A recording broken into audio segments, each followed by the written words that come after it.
క్రమశిక్షణ ఆయన పెట్టుబడి, నిరంతరం చదువుపై ధ్యాస. నేడు ఎంతో మందికి ఆదర్శం ఆయన జీవితం. ఒకనాటి కూలి, నేడు 40,000 మంది కార్మికులు ఉన్న సింగరేణికి సిఎన్ఎండి. తనే మన ఐఆర్ఎస్ బలరాం సార్. ఎందరికో రోల్ మోడల్ గా నిలిచిన మన బలరాం సార్ పుట్టినది మారుమూల గ్రామమైనటువంటి తిరుమలగిరి కేశవనాయక్ గ్రామం, బాలానగర్ మండలం, మహబూబ్ నగర్ జిల్లా.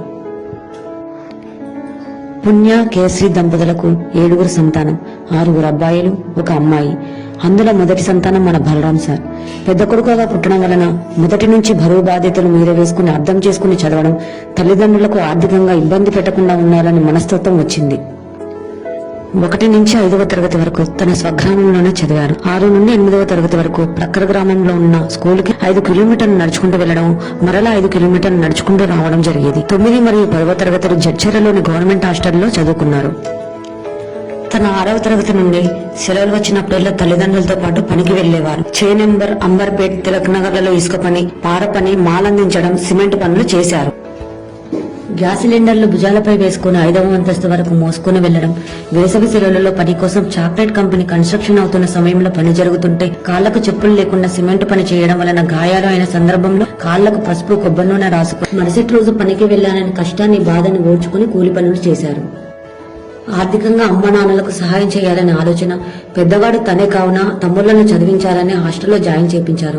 తను కూడా చదువుపై శ్రద్ధ పెట్టి అన్నిట్లో ఫస్ట్ క్లాస్ రావడము, ఎక్కడా చదువుపై నిర్లక్ష్యం చేయకుండా కుటుంబ భారాన్ని మోస్తూ చదువును ముందుకు సాగించారు. చిన్న వయసులోనే వివాహం జరగడము, బరువు బాధ్యతలు పెరగడం వలన తను ఇంటర్మీడియట్ ఫెయిల్ అయినారు. అయినా ఎక్కడ వెనకడుగు వేయకుండా వాళ్ళ గ్రామంలో, మండలంలో ఉన్న గెజిటెడ్ ఆఫీసర్లను చూస్తూ తను కూడా ఒక గెజిటెడ్ ఆఫీసర్ కావాలని అనుకున్నారు.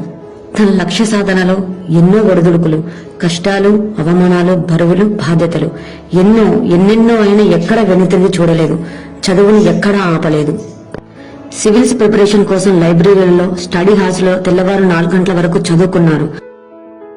తాను చదివారు, చదివి సాధించారు, తాను నిలబడ్డారు. పేదరికం అనేది ఆర్థికంగా ఉండొచ్చు, కానీ మన ఆలోచన పరంగా, మానసికంగా కాదు అని తాను నమ్మిన సిద్ధాంతాన్ని ఇప్పటికీ 10 మందికి చెబుతారు. ఇప్పుడు సింగరేణి సంస్థ అభివృద్ధిలో, కార్మికుల శ్రేయస్సులో తన నైపుణ్యాన్ని ప్రదర్శిస్తూ ముందుకు నడిపిస్తున్నారు. పర్యావరణాన్ని రక్షించటకే ఒక మొక్కతో ప్రారంభించిన తాను నేడు ఒక అడవిని సృష్టించారు. మొక్కలపై తనకు ఎనలేని ప్రేమ. ప్రతి ఒక్కరిని ఎప్పుడూ ఒక మొక్కని నాటమని చెబుతూ ఉంటారు. సతతం హరితం సింగరేణి బలరాం.